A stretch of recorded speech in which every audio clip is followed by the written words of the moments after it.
Hello and good afternoon, and welcome to Noonday Meditation and Contemplative Prayer Power Hour. My name is Martin Coward, and we gather together every day at noon Eastern Daylight Time, Monday through Saturday, to love and support each other through this pandemic. So thank you for coming in to love and support me. Just by showing up. We love and support each other simply by showing up for each other and listening and sharing our stories. As well as we do some meditating here every day. And I will be sharing with you today some more from my webinar, my new webinar that I've released, and it's available to any one of you for free. Simply by joining the Financial Mystics Sanctuary Facebook group, and you will find it in the units section. Today, we're going to talk about, are we addicted to social media? One of the recommendations that I make in my webinar is to create turn your life into a sanctuary, to avoid the drama in the world. And if we can find ways to set boundaries, if you will, to turn our lives into a sanctuary, a refuge from the drama in the world, then we have a safe place within ourselves to get to a place of peace and power. And one of the recommendations that I make, and I think it's relevant, very relevant, particularly in today's time, is to minimize our use of social media. And again, like I ask every day, if you would do me a favor and just say hello in the chat box so that I know you're here. It's always nice when people say hello and I know who you are. But with COVID-19 and with all of the other things that are going with it in the world right now, there is no shortage of drama, and fear is the fuel to drama. And if you'll notice that some parts of our political system right now are driving us, just think of things to say to bring us into fear. And it's working. The president right now is already creating fear by saying he is not going to trust the election. Well, that kind of talk is fearful. That brings fear in people. And then when we have fear, we begin to project into the future whatever that fear-based scenario that we feel is going to happen because of the fear within us in the moment. And so we automatically go, what people are already telling you, I'm going to leave to go to France or Spain if Trump doesn't leave office or something, that's all fear-driven nonsense. That's just drama. You're adding to the drama because you're buying into his fear. It's creating the fear energy in us when we hear this, and then we project that into the future. The problem with that is this: if enough of us project that in the future, that is what's going to happen, and that's what he's trying to do. He is trying to project the nightmare he is predicting in your head into the future. Don't let him do it. Just see it for what it is. He's just using his old fear-driven model, if you will, to create fear in Americans, to create fear in you and me, to prolong the nightmare we're living in. So the best way is to, one, acknowledge it, see the fear. Don't let yourself get pulled into it, and avoid situations where it's around. One of the things I suggested is to quit watching the news. I've been watching the news just a little bit because I do want to know what's going on. But I can feel myself I can feel the fear coming up when they start talking, even though they're not trying to. Although I think they probably are, actually, because people are addicted to fear, and that's how news channels pull you into their channel. That's how social media pulls you into Facebook. They pull us in through fear. They tell us a story. Oh my God, is this going to happen? And then we think, oh my God, and all of a sudden I get full of fear, and I'm all of a sudden pulled into a drama. Something's going to happen. It's just a story. So when I watch the news now, or even when I go on Facebook now, because I've become so aware of this, I see myself being pulled into the drama, and I say, wait a minute. I'm not falling for this, Mr. Trump. I'm not falling for your fear-driven stuff that I don't know what's because I don't know what's gonna happen. I do know this. Everything that's happening in this moment is absolutely perfect. It can't be any other way because it's what's happening. It's what is in the moment.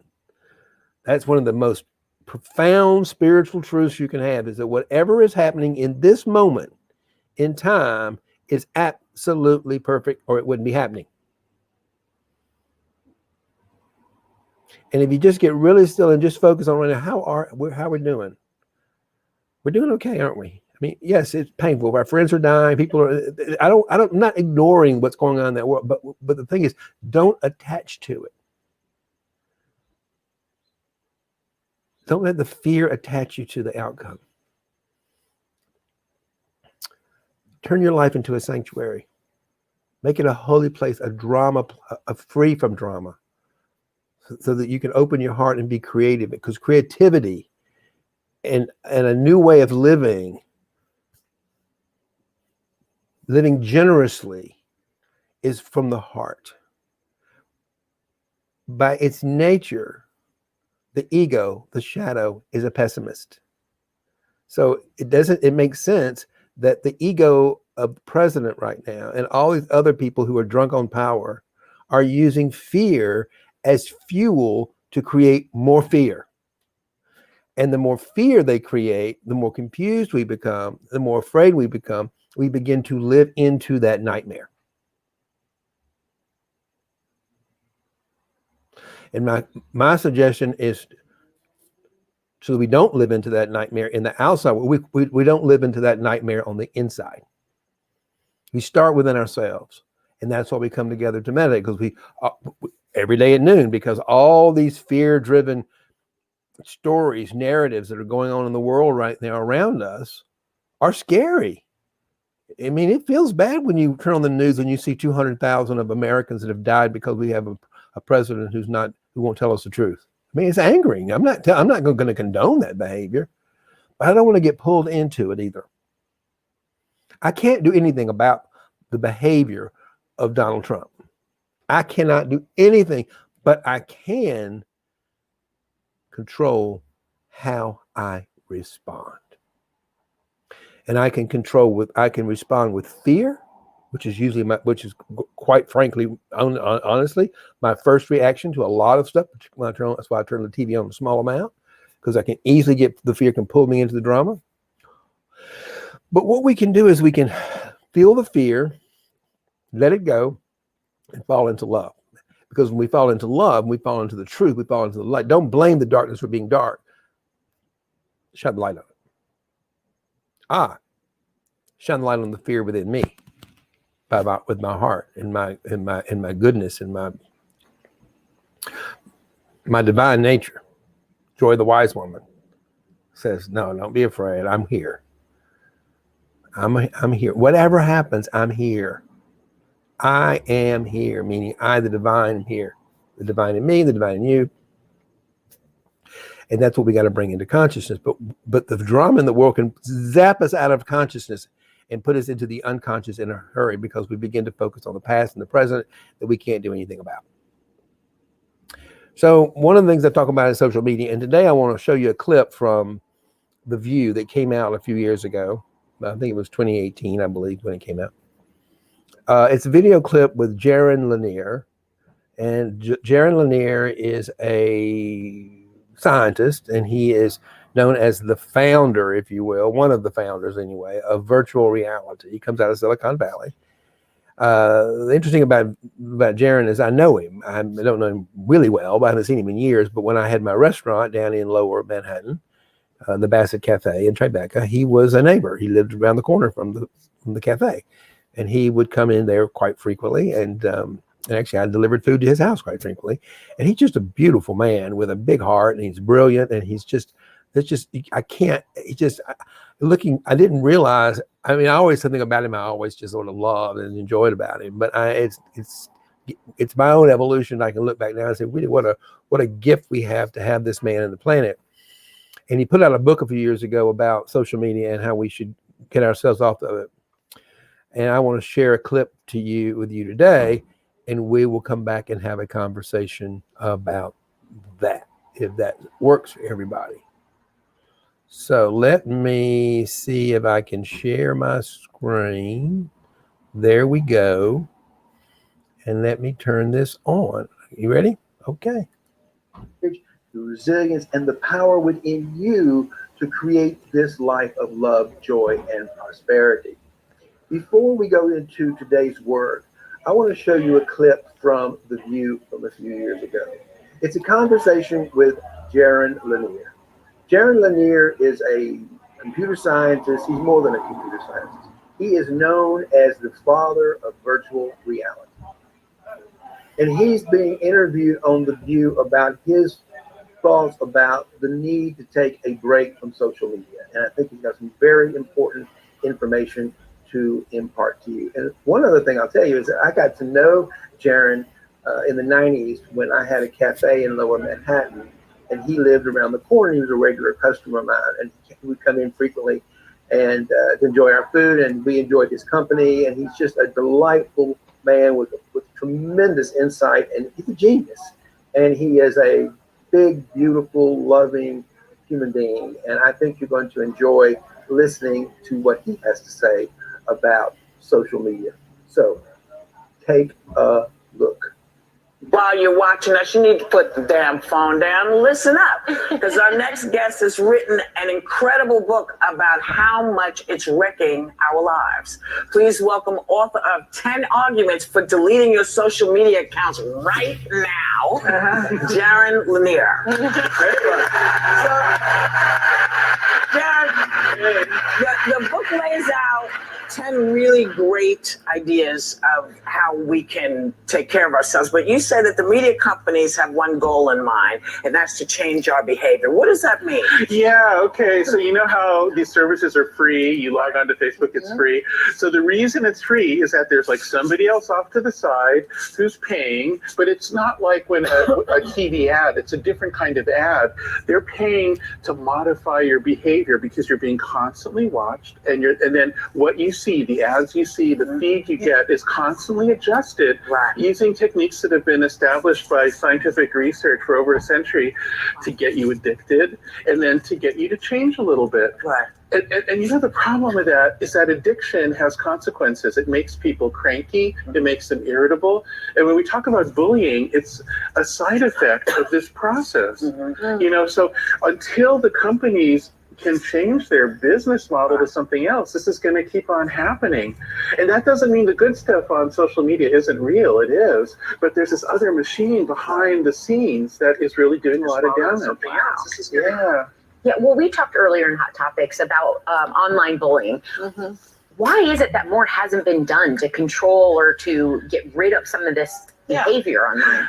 Yeah, you know, it's a funny thing. So I'm a Silicon Valley guy. I do companies. I love Silicon Valley. And all my friends there don't let their kids use the products that we made. That's shocking. And you know, as a father, I'm trying to cut a middle ground because I don't want to create a rebellious kid. I want them to find their own lessons. But, you know, it really comes down to the stupid business model. You know, like as long as anytime two people connect, the only way we make money is if there's a third person off to the side, sometimes like a weird intelligence warfare unit reporting to Mr. Putin, but whoever it is, there's always somebody out there.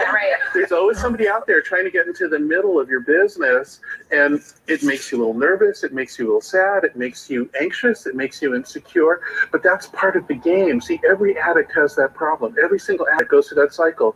Whether it's a drug or gambling, that's always part of the deal. Yeah. So what do we do? Yeah. Well, okay, here's what I'm asking people to do. I know a lot of people feel like they couldn't possibly quit, and I know a lot of people are addicted, and I know there's no place to go, and all your friends are there, and your family photos and all that. I realize I'm in a way asking for something hopeless, and yet all it takes is a small minority of the country to get off this thing, just to get some perspective, to open up the conversation. Look, we have a president who's addicted. I don't know if any of you knew him in the old days. I knew him before he had. Yeah, we know. Yeah, he didn't used to be quite as insecure, quite as cranky, quite looking for a fight all the time. That's his addiction talking. All right. And so the thing is, until What's he addicted to? Power? Twitter. he's addicted to Twitter. And a lot of other things. Well, he always is addicted to power. Power isn't the same kind of thing, because power isn't playing a deliberate game with you. See, so behind the scenes at companies like Twitter and Facebook, there's actually computer programs playing a game with you to make you that Let me way. answer something. Is he addicted to lying also? You know, He seems to be addicted to that. I'd say he's more addicted to lying than he used to be. I think he's always been a bit of a con man, He's let's say. raised the ante. He's always had a bit of that thing about him, but he didn't used to be this bad. Yeah. You know, honestly, like this is his addiction talking, and this is going to keep on happening until we can see. You know, the other thing I want to say is, young people, they have the greatest gift that you can have for yourself is self-knowledge, and until you can at least experience life outside of the manipulation machine, you can't know yourself as well. So at least while you're young, take 6 months off this stuff, and then you can decide. I don't know you. I don't know what's best for you, but you have to know yourself. She's freaking out at 6 months. 6 months is a very long time, and I believe that technology is killing me, and I think everything you're saying is 100% valid. But what do you say to someone like me? I mean, I met my husband on Twitter, so there are things about it. The good things are totally real. Nobody would deny that.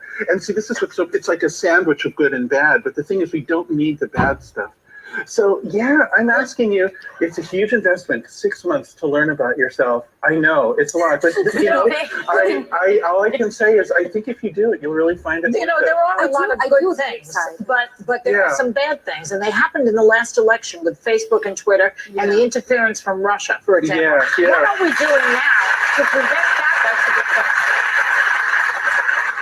You know, How do we we're speak doing forward? squat to prevent it from happening. You know, and you know why? It's because as long as the whole system is run on this like manipulation in secret, it's like rolling out a red carpet to all the worst people in the world. You know, and honestly, a lot of the folks at the companies are good people. They're my friends, and they're doing their best to do little tiny changes, like they try to get rid of the fake people, but they can't. You have to come back. It's that simple. You have to come back because it wasn't enough.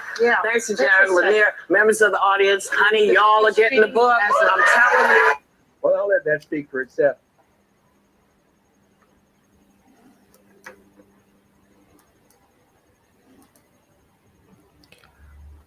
Wow. Pretty interesting stuff, huh? What do you think? Throw a few comments into the chat box. Anything you learned new, or something you kind of already knew? You just didn't want to face it.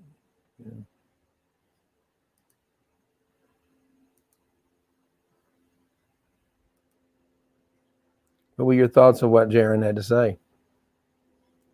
Maybe you're not addicted to fish, but I was. I'm not today, because I'm aware of what it's doing, and I can see when I get pulled into it, and it saddens me to see people that I know and care about deeply, and I know are big, beautiful, big-hearted people, and they just feed that drama machine every day.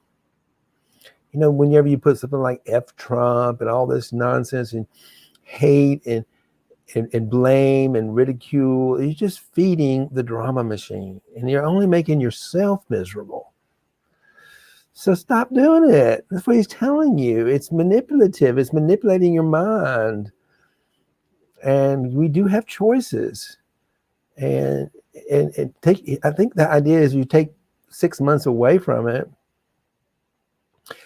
At least I did, and then come back to it, then you can see that more clearly.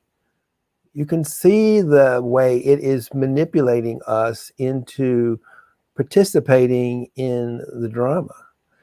And we absolutely know that the Russians are playing into this. I mean, the sound bites from Trump are the same sound bites from Russia. I mean, they're playing this game to destroy our democracy. That is the truth. So don't fall for it. We're smarter, we're wiser, we're more aware, we're more awake, and let it go. You're not going to change anything by just adding more fuel to the fire. I know, boy, when Trump became president, I was on there. I was going to fix this. I had every intention in the world to fix this world on Facebook. How many of you have done that? I got the answer. I can fix this. Well, that comes from our rescuer on the drama triangle. So next time you get pulled into, just look at yourself. Where is this putting me on the drama triangle? Where is this story that I'm about to respond to? Where is this story on the drama triangle? How is it making me feel?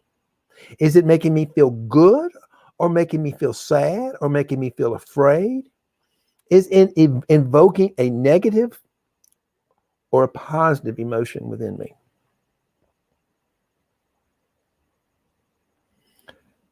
Let your feelings guide you through this time.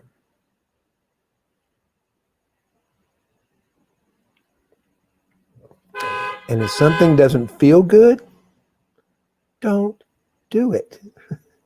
I tell it to my clients all the time about working, and make your primary purpose. This whole practice in the art of being present is the practice of self-love. And if we make self-love our primary purpose in life, and we make everything else secondary, your life will be completely different. You will begin to see what I've discovered, that we are already living in a life of love, joy, and prosperity. If we'll just let go of our narratives.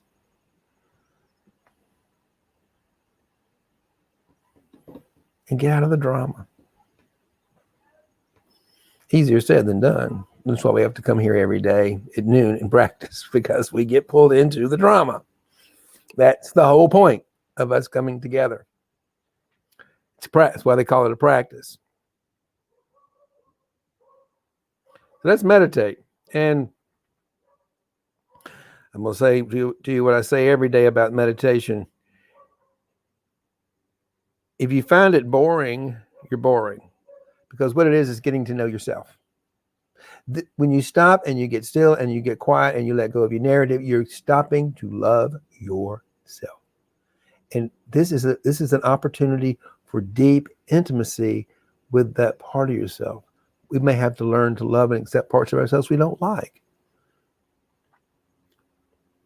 Because what I've always found, when I learn to love a part of myself I don't like I say, the part of me that's lied or manipulated, what I find behind that is some gold.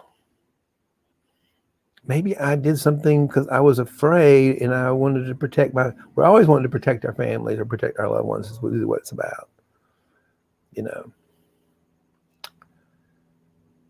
So the behavior, shadow behavior, is a reflection from the goal. It's the opposite. We don't know. So let's meditate. So what I'm going to say today about meditation is this. If you're new to it, if you've been around for a while, you probably, like I do, it's just like, it's like fuel. It's like, that's what fuels my heart. This is what fuels our heart. While fear fuels the ego, self-love and meditation and being still and getting to know that part of ourselves, our divine nature, is an exciting way to live. Everything changes. Being self-aware of our power to create and change the world, is certainly a more exciting way to live than trapped in some fear-driven drama we can't do anything about. So raise your arms, and get still with your arms up, and just feel in your fingers and in your arms and in your body Become aware of that life energy within you. Just become aware. What is it like to be alive inside your body? And does your life force end inside your body, or is it just, are we floating in it? Jesus said, the kingdom of heaven is at hand. It's everywhere we look at space. There's form, there's space. There's form, and there's plenty of space within us. And that's what we're falling into. So let go of all objects, including our thoughts. Our thoughts are objects.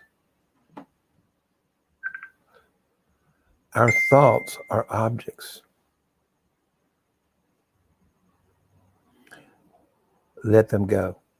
Find the space around the thought, the space before the thought, the space after the thought, and expand on that. Drop yourself away from the thoughts and beliefs you have about this world, about me, about COVID, about the president. They're all just thoughts. They're all just objects. And they're going to come up and they're going to go away, and they're going to come up and they're going to go away. They're going to come up. Ah, how exciting. Let it go. Another thought. You're not going to stop your thoughts. If you think meditation is about stopping your thinking, forget it. It's about allowing yourself to not get attached to your thinking. So they'll come up and let them go. Come up and let them go. And just get still. Take a deep breath into your belly and just let it go. Take a deep breath into your belly again and just let it go.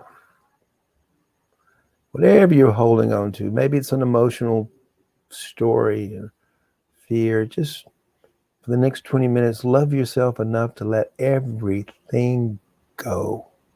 Surrender 100% of yourself to the divine within you. I am. Be still and know that I am God, not me. Jesus said, I am the light of the world. He also said, you are the light of the world. Believe it. It's true. And that truth will set you free. I am.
Allow the sound of that bell to wake you up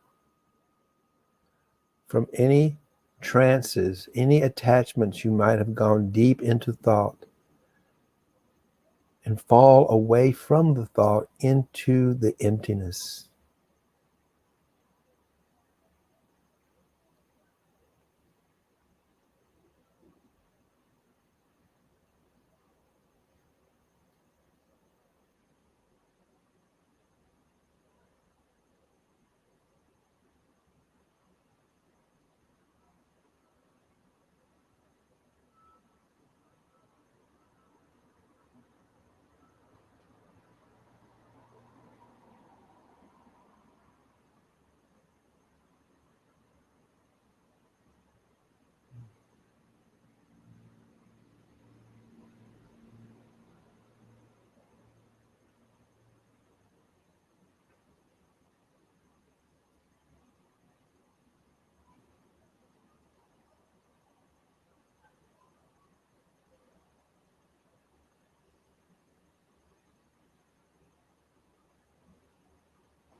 Again, allow that bell to wake you up from your thought trance,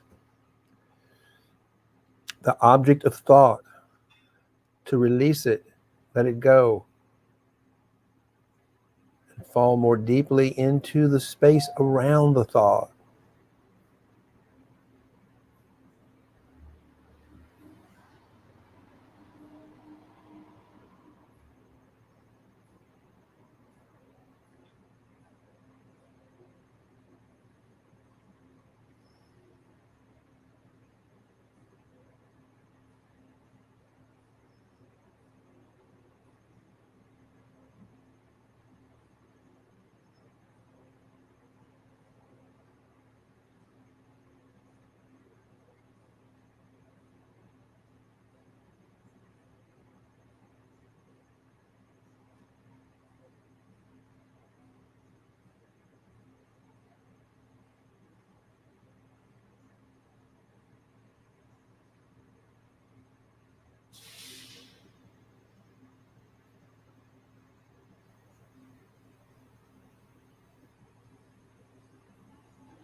Wake up, let go, fall back into love.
Welcome back. How was your journey? How was that little internal discovery? How was that opportunity to just have some self-love? Just look at the conflict you got going on inside, let them go, and just love yourself.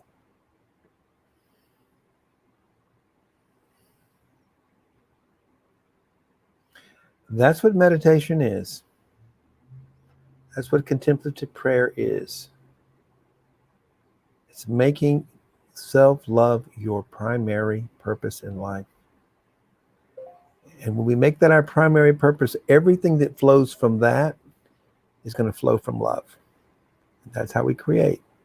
That's how we make a difference. And that's how we have power. So the invitation is, if you haven't yet, go to the Financial Mystic Sanctuary and look at that webinar of mine. So excited about it. So, oh, there's Audrey. She joined me a little late, I think. Glad you're here. And if you were here a little late, watch the replay. There was an interesting video earlier of Sharon Lanier talking about the idea, his concept. He was the founder of virtual reality, one of them anyway, and he talks about the danger of being addicted to social media and why it's important for us to give ourselves a little holiday from it, at least 6 months or something. So, and it's one of my recommendations in my webinar to minimize social media. And I just wanted to have somebody who's authority on that idea to give his thoughts about it to you, as to see it from a different perspective. So without saying much more today, I encourage you to get out your journals and get out a pen and reflect a little bit on what you learned, how you're feeling, what you're discovering about yourself. You might even think about it's Friday afternoon, what wonderful things are you discovering about yourself during this pandemic? Make that your theme. Another good theme, the one that my theme for 2021 is reimagining generosity in my life and in the world. And that's what you might want to write about. How would you reimagine being a life of generosity? If you just lived, if every day you wake up to live more generously, to be generous, to be prosperous, to be abundant, what would you have? What would you be doing? Would you be doing anything already? Are you already? I don't know. But it's your journey, and that's the question I'm having for you today. It's going to be my theme going into 2021 as I bring in a lot of my courses that I've actually been working on all the summer. I got a great book coming out. It's called The Small Business Owner's Survival Guide, an easy to follow, a step-by-step guide to making money and thriving during challenging times. And it's very, very excited about that. And that'll be coming out in about a week. And I'm also going to be giving that away. So, so stay tuned for that little piece of that little nugget. It's some really, and what that book's about, it's about how I've combined what I call spiritual truths and spiritual principles in with my traditional wisdom around managing money into one guide to really get to the heart of how to solve problems, how to use spiritual principles to solve your problems and to make money and create wealth for yourself. And I think you're going to be really excited about it when it comes out. And I encourage all of you, and I'll make it available to all of you.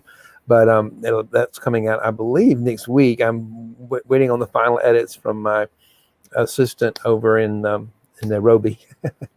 And we were doing that this past week. We were doing the final edits. It looks good. It's very exciting. So I hope you'll stay tuned for that. In the meantime, I will be here tomorrow Saturday, and I will be here.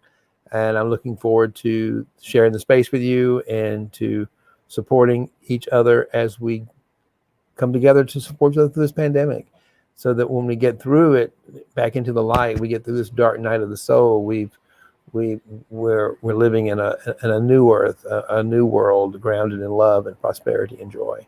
And it's happening right now. So thank you so much. I will see you tomorrow at noon.